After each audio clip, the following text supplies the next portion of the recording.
Hello! Good morning langga, mga langga. So, ayun mga langga. Good morning ulit. At magsisimba na naman po kami ngayong madaling araw na ito. So, time check, 2:00 pa lang po ng madaling araw mga langga. Kasi kailangan nating gumayak ng maaga. Kasi kapag medyo late na, baka maubusan tayo ng upuan mga langga. No? Lalo na ngayon, napapatapos na yung Misa de Gallo. Malapit na pong matapos kasi malapit na po yung Pasko. Kaya kailangan talaga nating magmadali at magkuan ka ng masayo ba? Mag-aga talaga o maagang talagang gumayak. So naka-ready na ako, naka-ready na kami ng mainit na tubig. Si Insik na din ay Insik, halika muna. Si Insik din ay nakabihis na din. Pati si Papa mga langga nakabihis na din.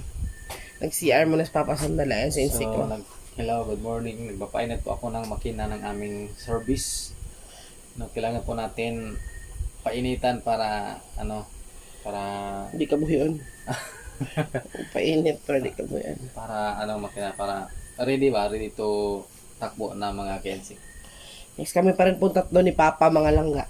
Then, hindi na namin i-vlog all the way sa pagbiyahe kasi alam nyo na naman kung kung saan, kung ano yung madilim, kung ano yung lugar. Hindi na namin i-vlog throughout the biyahe. So, nag-intro lang po ako para malaman nyo na today is the day na magsisimba naman po kami. Today is December 22. December 22. Yes, December 22 na po ngayon. Malapit na talaga magpasko. Mga ilang tulog lang talaga. Pasko na talaga mga langga. No? Kaya excited na rin kayo. Excited din ako mga langga. Kasi kahit ano pa man, Pasko is a very important occasion para sa akin. I don't know para sa iba. Pero para sa akin, ang Pasko talaga may handa man o wala. Importante talaga yun. Kasi isang basta para sa akin, Christmas is Christmas. Important occasion. So sana masaya kayo dyan, sama niyo yung pamilya ninyo. Healthy tayong lahat mga langga. And samahan niyo kami kahit hindi kami mag-video mga langga. Samahan niyo pa rin kami sa biyahe namin. And sana safety tayo na makarating sa simbahan at makapauwi pabalik. Kasi magdasal lang tayo lagi. So yun. Kaya sina na yung anak lang. So, mga langga, abangan nyo na lang mamaya yung pagdating namin sa vlog ko pag nakarating na kami dito mga langga. So, see you there. Pray always. Sana kayo din magsimbang gabi din kayo. Basta man ang kuan na. Bye mga langga. Bye naman. See you later day. See you later. So, just luck. So pagkatapos ng napakahaba at napakadilim naming biyahe, napakalamig na biyahe, ay nakarating na din tayo sa ating destinasyon mga langga, ang simbahan o ang tahanan ng ating may likha mga langga.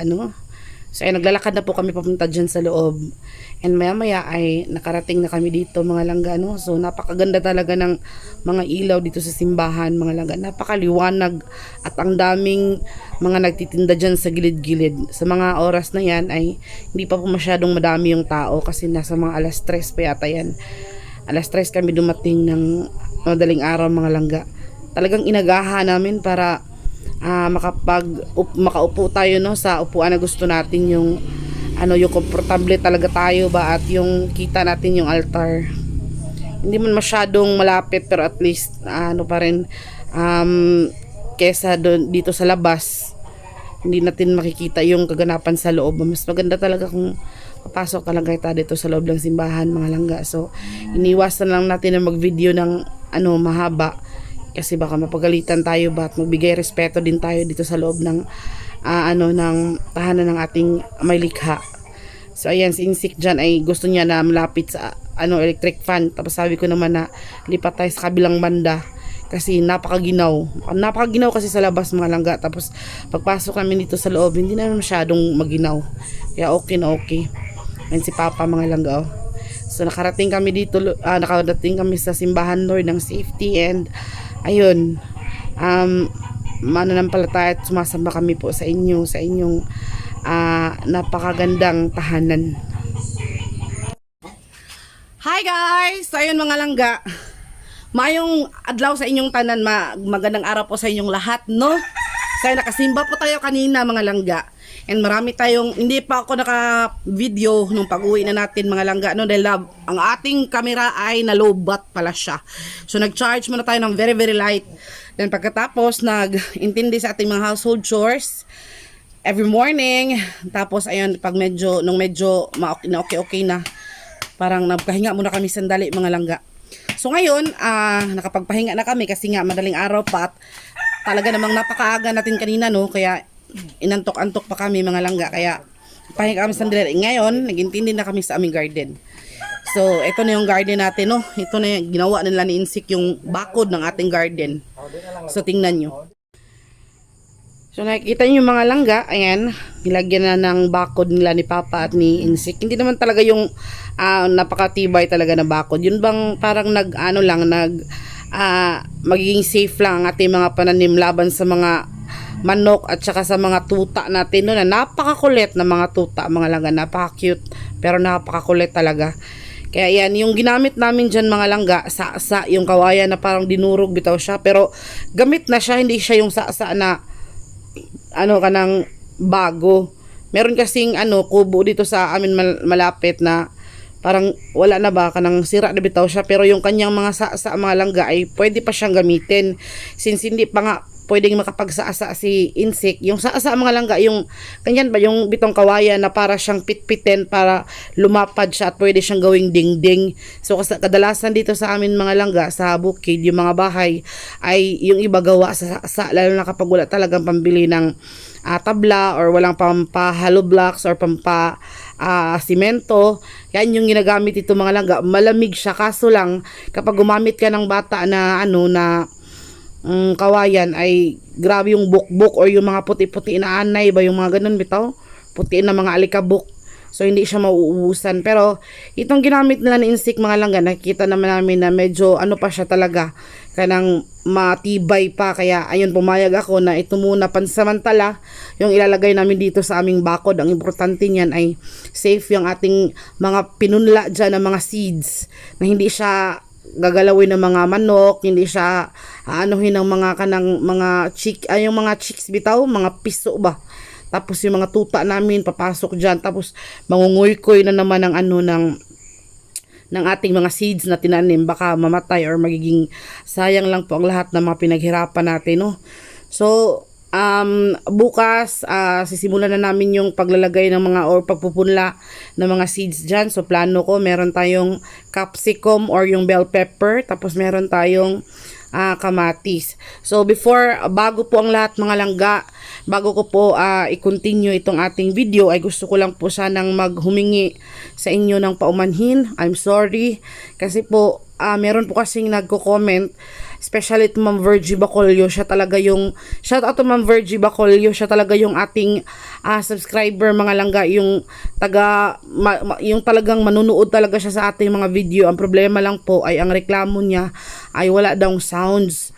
So nalungkot ako mga langga nung nalaman ko. Tapos hindi lang pala siya, shout out din also to Ma'am Mycomic or Micomic. Isa din siya sa mga nagsabi na yung video daw ay hagashas or wala dang sounds. Nalungkot ako nung mabasa ko mga langga kasi ganun pala yung yung quality ng video. Akala ko talaga okay lang talaga yung video mga langga. So tinatry ko siyang i-open sa cellphone ni Insik, kasi itong ginagamit namin na cellphone ko, ginagamit sa cellphone ni Insik mga langga. Meron naman siyang sounds, pero I don't know kung anong nangyari. Bakit walang sound sa ibang cellphone?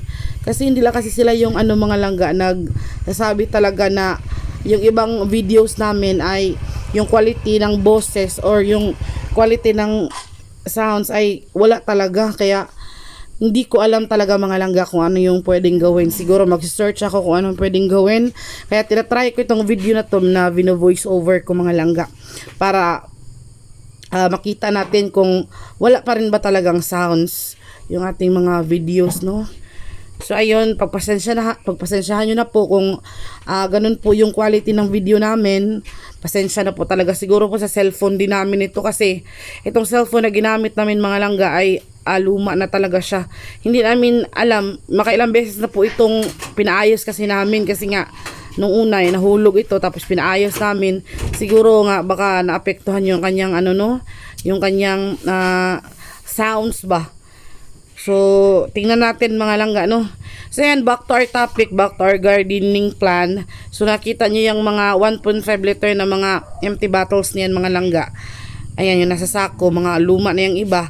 Plano sana namin yan na ibenta, kasi marami kasing bumibili dito ng mga bottles, mga plastic bottles mga langga. Pero naisip ko, since wala tayong mga kuan bitaw, kasi nga na mga pagtamnan ba na mga punla bitaw mga langga. Kaya naisip ko na yan yung gagawin ko. Parang hahatiin ko lang siya hanggang sa dyan sa may linyahan, tapos butasan natin yung puwetan para tamna natin mga langga. Para kapag ready na yung tanim, pwede siyang ilipat sa lupa. Diba? Okay ba yung plano ko mga langga, no? So nakikita ko kasi sa iba mga langga na yun yung ginagawa nila. Kaya yun mga langga, no? So ayun, continue tayo dito sa ating kusina. Punta tayo dito mga langga, kasi may papakita ko sa inyo. So ayan, oh. Nakakuha sila sa papa kanina ng langka. So I don't know kung okay ba to siya, kasi may rotten kasi siya yung ibang part, parang sira ba yung nangingitim na yan. Hindi ko alam kung kung pwede pa ba siyang kainin mga langga, pero mabango siya. Kaya ayun, hindi na ako nagpatumpik-tumpik pa, no. At talagang kinatay ko na siya mga langga. Hiniwa natin siya sa gitna, pero bago yan ay yung kutsilyo ko ay nilagyan ko talaga ng mantika para hindi kumapit yung mga dagta ng ating langka. Alam nyo naman tong pagkain na to, kapag kumapit sa kutsilyo or sa ibang bagay, talagang mahirap tanggalin.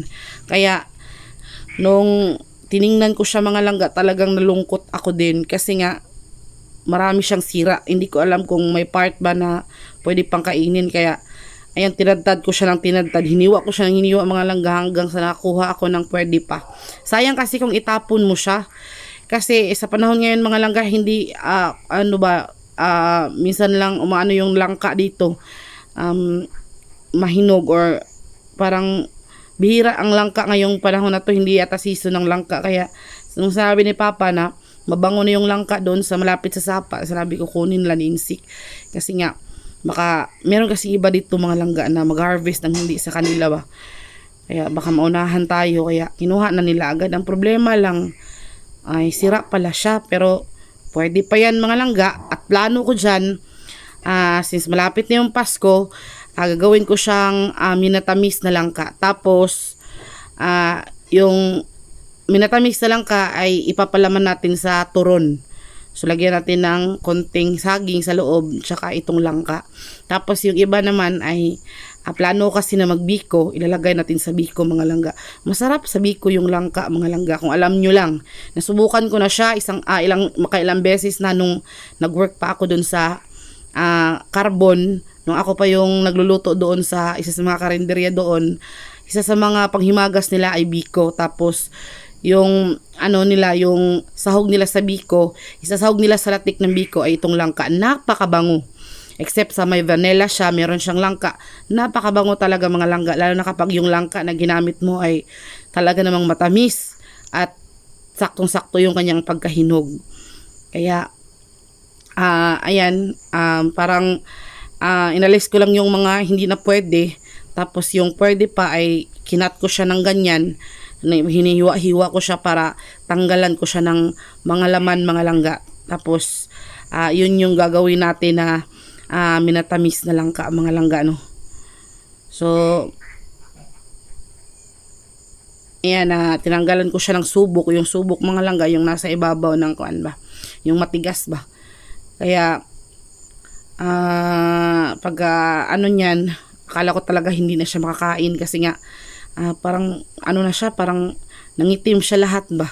Mabuti na lang sa kabilang part, nakita ko na meron pa palang pwede pa.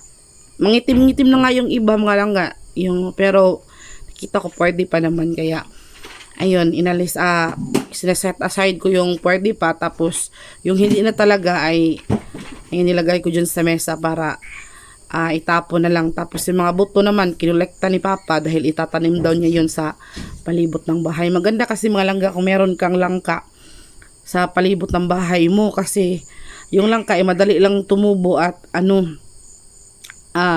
makakain mo talaga siya at paborito siya ng lahat mga langga.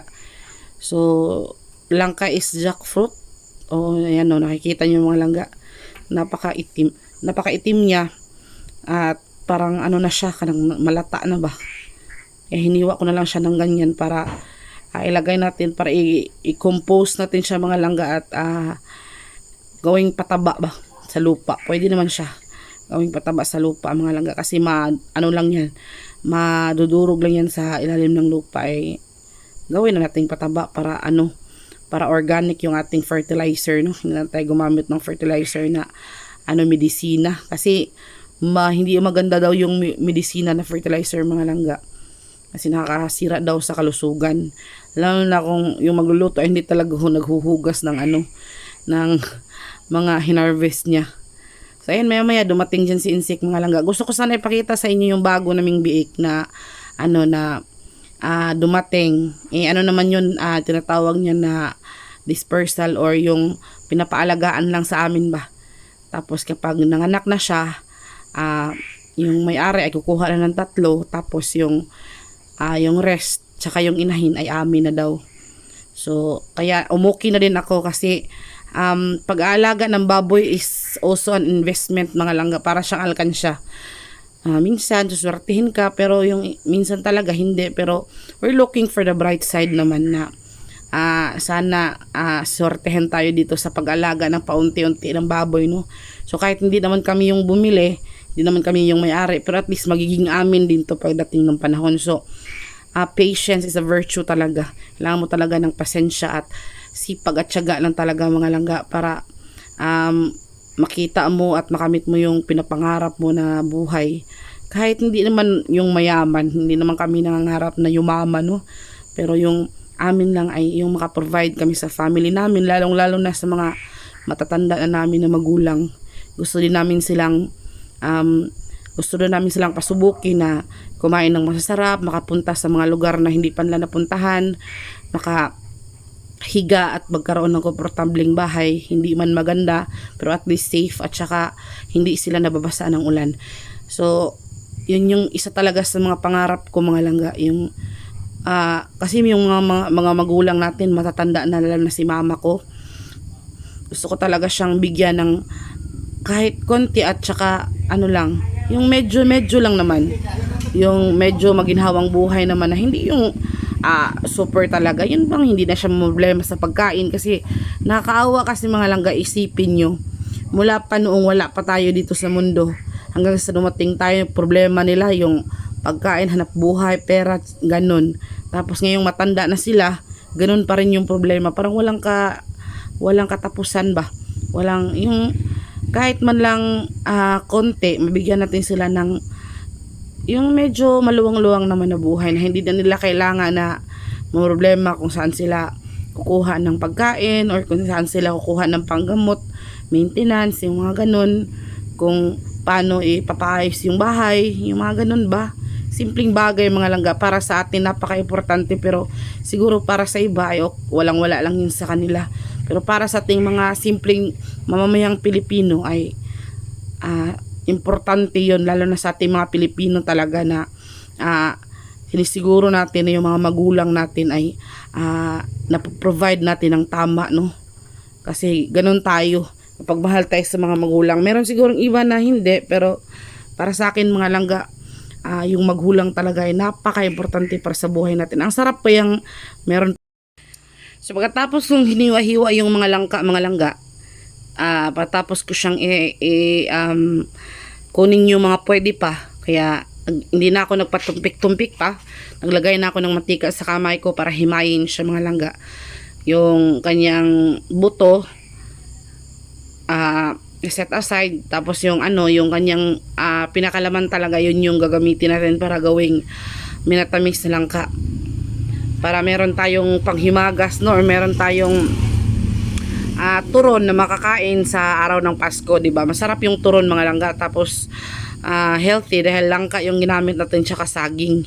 So meron dyan na hindi na talaga kaya, hindi na pwede, kaya hinimay ko lang talaga yung pwede pa. Kasi sayang naman no kung itapon natin lahat tapos meron pa palang papakinabangan.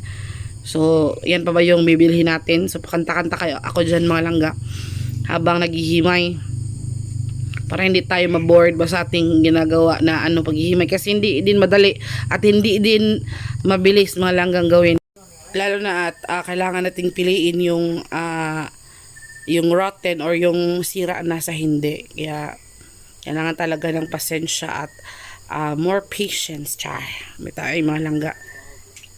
So ayan, malapit na naman po ang Pasko, ilang tulog na lang no.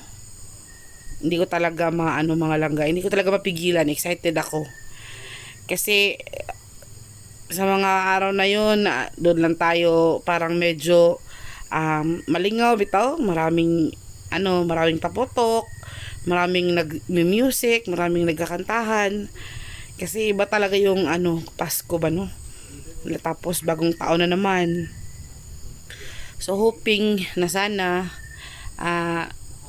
yung mga pinagdaanan natin sa 2025 ay hindi na masyadong mabigat sa 2026 mga langga no. So hopefully, kaya kailangan lang talaga natin ng prayer, iba yung panalangin at yung pagtitiwala sa ating mahal na Panginoon. Kailangan nating magtiwala na everything will be okay, everything will be fine. Mura naman tanan ni si Kuan preacher naman taani bitaw thank you bitaw kayo, maraming salamat talaga sa inyo mga langga sa patuloy na panunood, kahit minsan ay failed or kahit minsan hindi masyadong malinaw yung ating video, pero patuloy pa rin po kayong nanonood at tumatangkilik talaga no, bilang tulong na lang din. At meron ding mga naggagandahang mga comment galing sa inyo na tumulong kayo sa magitan ng panonood ng aming video at hindi nagsiskip ng ads. Talagang nakakaataba ng puso mga langga. Ay, maraming salamat ulit sa inyo, maraming salamat po sa inyo. So sana po masaya tayong lahat sa darating na Pasko at sana kompleto yung family nyo, family natin, at sana lumago pa ang ating channel no. Kahit ganito, paminsan-minsan mawawala yung ating music or ating sounds. Sana hindi pa rin kayo magsawa at hindi kayo magalit ba or hindi kayo mapulaan bitaw sa panonood sa aming video. Kahit ganito na napaka-simple lang at napaka plain lang ng ating mga content mga langga, hindi gaya ng iba na merong merong mga magaganda talagang mga background. Kaya ulitin ko, maraming salamat, happy Christmas and advance happy New Year to us. Thank you.